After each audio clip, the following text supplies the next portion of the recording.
guys, welcome back to the Pathways to Happiness podcast. My name is Nena Lavonne. I'm a life coach that specializes in personal development and life transformation. And today we are talking all about personality. Personality theory is one of my favorite topics in all of psychology, and I think it is so beneficial to really understand our own personalities. So we are going to dive deep into what is called the 5-factor personality model today. So quickly before we jump into our topic today, I wanted to, as always, give a huge thank you to all of you out there. Your support is tremendous. I thank you so much for your support, both here and on the Nena Lavonne YouTube channel. I love reading your comments. They are so interesting and insightful. So thank you so much for that.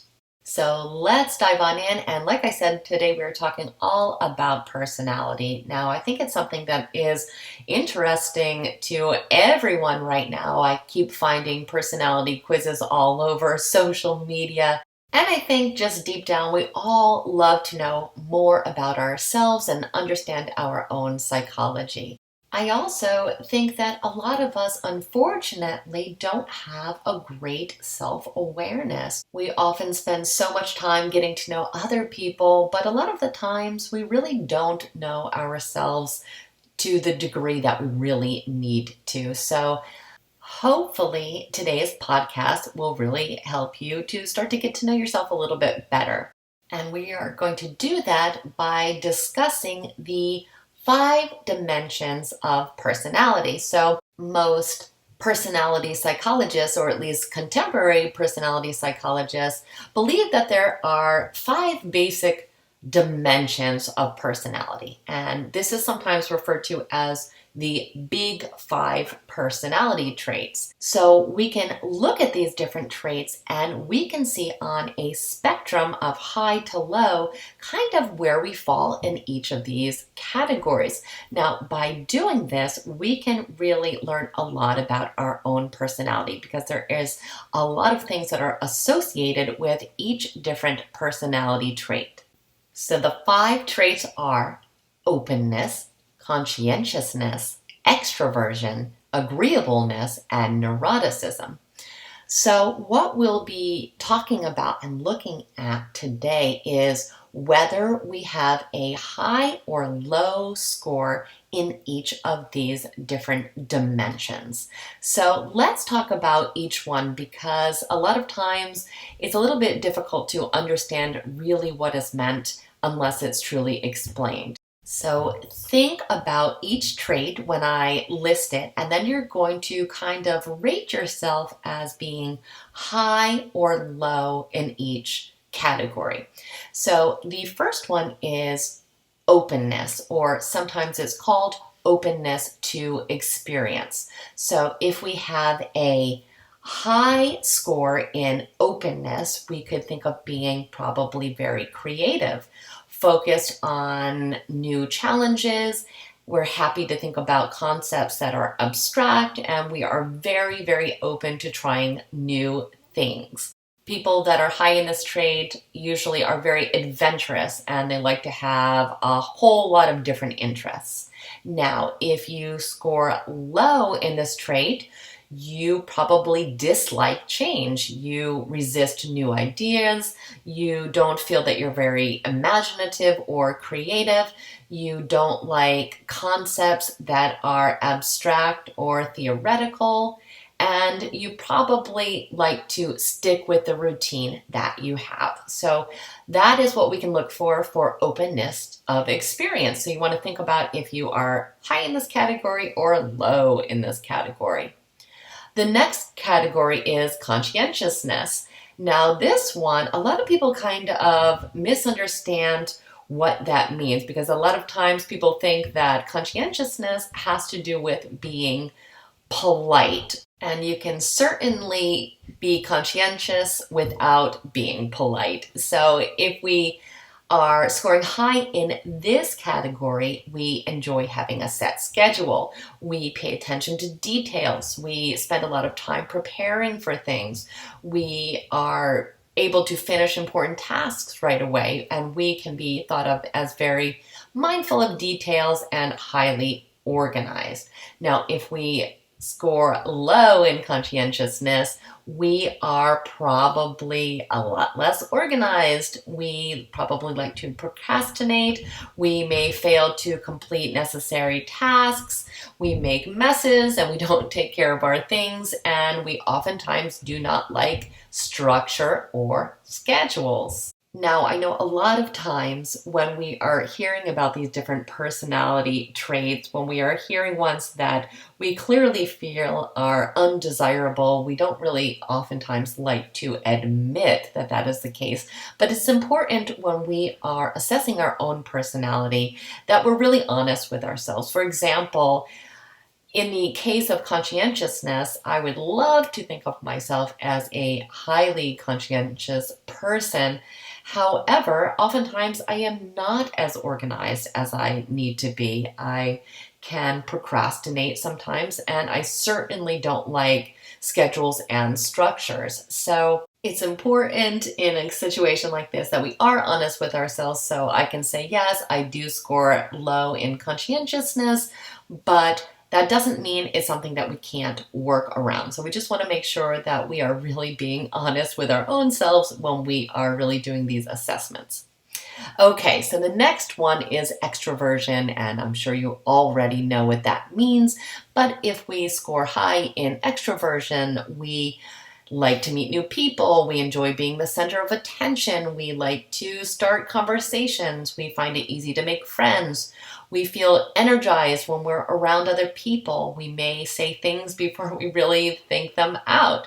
And we probably have a wide social circle. Now, if we score low in extroversion, we prefer to be alone. We prefer solitude. We dislike making small talk.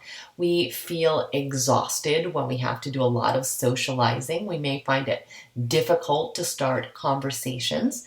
We probably carefully think things out before we actually voice our opinion, and we do not like being the center of attention.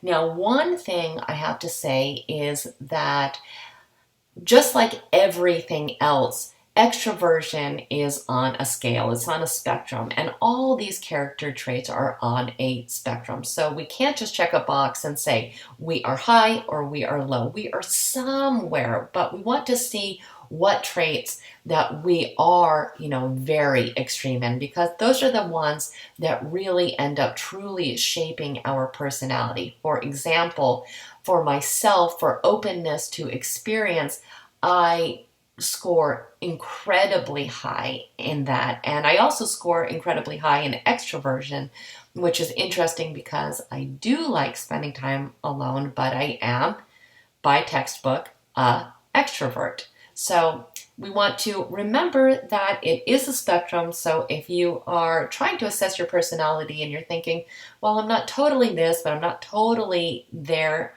either, you're probably somewhere in between, and that means you're probably more balanced in that area.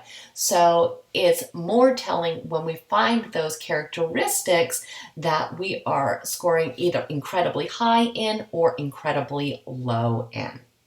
Now, the next trait is agreeableness. Now, in agreeableness, we are looking at attributes like affection, kindness, altruism, and other types of pro-social behavior. So if we score high in agreeableness, we probably care a lot about other people. We like to assist people who are in need of help. We enjoy contributing to what we feel is the happiness of other people. We probably feel a lot of empathy or concern for others. And we just, in general, have a lot of interest in other people. So if we are scoring low in agreeableness, it is likely that we really don't care as much about other people. We have little interest in other people. We may not really care too much about other people's feelings. We have not a lot of interest in other people's problems. We may feel that it is acceptable to insult or belittle other people or manipulate them. So that is what we're looking for in terms of agreeableness. Now, the final big 5 personality trait is neuroticism. And I have an upcoming video about neuroticism, so I will post that as soon as possible. But in neuroticism, we are looking at characteristics such as moodiness, emotional instability, sadness.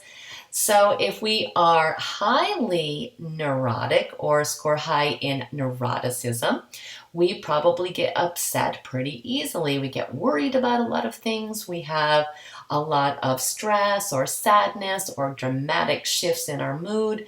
We feel anxious a lot, and a lot of times we struggle bouncing back from what we perceive to be negative events. So if we score low in neuroticism, we are much more relaxed. We don't really worry too much. We don't feel that sad or depressed very often. We are emotionally stable, and we probably deal very well with stress. So those are the 5 what they call building blocks of personality. Those are the 5 big personality traits. So again, there is openness, conscientiousness, extroversion, agreeableness, and neuroticism. So, of course, it is how these different characteristics actually interact with one another that actually forms our personality. And a lot of these things we are born with. We are born genetically with many of our characteristics and personality traits, and it can also be factors of the environment, our different experiences that shape how we are and who we are as people. But either way, it is highly beneficial to really get an idea of who we are and how we work. And when we know we are predispositioned to a certain trait or characteristic, we know what we want to work on and what we're kind of working against. So like I said, I saw clearly for myself that my issue was in conscientiousness. So I have to really think about having different habits in place to really work around that so I can become organized and, function to the best of my possible ability. So it's just something that's great to know. So a lot of times people ask what the difference between the big 5 that we talked about today and the Myers-Briggs personality test, which is probably the most popular personality test. You've probably seen it online as 16personalities.com. If you've never taken that test, I definitely suggest you do so. You can also find many variations of the big 5 online. Just Google it and you'll be able to take the test if you are finding it difficult to really assess for yourself where you are kind of on the spectrum of these different personality characteristics. So I just wanted to take a moment to explain how the Myers-Briggs test kind of stacks up against the big 5. So how the Myers-Briggs test works is it will give you 16 options of different personalities based on the combination of 4 factors that they actually break up into 8 factors. So for the Myers-Briggs, it would be introversion or extroversion, sensing versus intuition, thinking versus feeling, and judging versus perceiving. And so this lines up with the big 5. So the introversion, extroversion would be just extroversion in the big 5. The sensing or intuition is correlated to openness to experience. The thinking and feeling correlates to agreeableness, and the judging and perceiving correlates to conscientiousness. Now, the one that is not present is neuroticism, and neuroticism, I think, is actually an incredibly important personality factor. And like I said, I have a video coming out on that shortly, so be on the lookout for that. But I wanted to touch upon quickly what we can gain by really knowing more about our personality type. And I think the first thing, and probably the most important thing, is that it helps us really reach self acceptance when we really understand who we are as people and, what we are really made of. It helps us to understand why a lot of times we make the decisions that we do and why our behavior is what it is. Now, that doesn't mean everything is predetermined and because we have one personality type that we cannot change our experience and change our behavior and change our habits. We absolutely can, but it's important to know where we are starting from. It's important to know, how we are. It's important to know if we are an introvert or an extrovert. This is important information to have so we know what we're working with so that we can really design a life that works for us. Now, there is no trait that we can't work with to make more beneficial for us in our life. So again, going back to the conscientiousness, I really have to think about what habits I need to adopt to really work against that natural tendency to be disorganized. Now, I am an organized person now, but it's only by design. It's something that I realized I did not like about myself, and I made changes.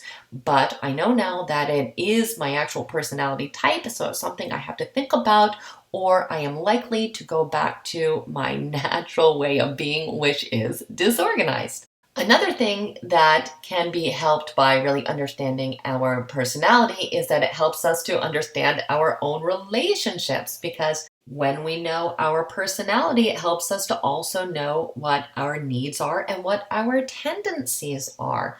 So when we have that information, it helps us in our relationship because we can really communicate those needs. And also, if we can spend time getting to know truly the personality of the people that we really love, that's going to help us understand them better and understand their needs as well. Knowing our personality can certainly help us to choose a career. We know, for example, if we are creative, we probably don't want to put ourselves in a job that is a 9 to 5 job with a very structured set schedule and a lot of routine. Also, if we are scoring very low in agreeableness, we probably don't want to be working with the general public because we are going to get annoyed and aggravated. So having this information can certainly help us professionally as well. And it also helps us to really understand better our strengths and our weaknesses. And we talked about before how our weaknesses always do have a corresponding strength. And of course, self-growth in general, or growth in life, is so important. However, if we know that we have strengths in certain areas, why not, use that to the full advantage? So when we really know what those strengths are, we can capitalize on that and we can, push forward in those directions. And our weaknesses, we can always work on our weaknesses. And a lot of times our weaknesses are just perceived weaknesses and not actuality. And lastly, knowing who we are as people helps us to be happier people. The more we know about ourselves, the more we can fill our own needs, serve our own needs, and learn about the different things that give us joy and fulfillment in our life. So I really encourage you to go ahead and take these different personality tests. Again, the 5-factor model and the Myers-Briggs, or the 16 personalities test. You can find those both online all over the place. 16personalities.com is probably the easiest place to go, but I would do both of those tests and see how they match up and make sure that you are really being as honest as you can, answering the questions and not overthinking them. You also want to make sure that you're not answering the question the way that you feel is the best way to answer. So if you feel that you would prefer to have your personality be one way, it's likely that you might be swayed to kind of change your answer a little bit, but it's more important to be honest so you can get that real, true assessment. And when you get a great personality assessment, it's almost funny reading the description of your personality type. For the Myers-Briggs personality type. I am an ENFP. I am so much this personality test that it actually makes me laugh when I read the description, because there is absolutely nothing about it that is not 100% accurate. It's also very on point because I'm very extreme in the different personality dimensions. So a lot of times when people kind of are very, very balanced in the spectrum of where they fall in each of the different characteristics, they may find that their test isn't quite as accurate because it's not very extreme in either direction. So that is something to look out for. And in that case, you may want to take the test again or use further introspection to see if there's something that you feel really isn't lining up. But that is sometimes the case if it's that you're just so close to the middle. So for example, they could have asked the same type of question a few different ways and you actually answered differently each time because you don't have an extreme opinion on it. So that happens too, but do take the test and I am very interested to see what your results are. So don't hesitate to share. I always find it interesting. And we have a lot more coming up about personality and personality theory. So if it's something that you find interesting, I will be doing a whole series on it. So I hope you learned a little bit about yourself today, and I thank you so much for spending time with me. Before I forget, please don't hesitate to write me any questions you have, because we are doing an upcoming questions and answers podcast, and I would love to be able to answer your question online.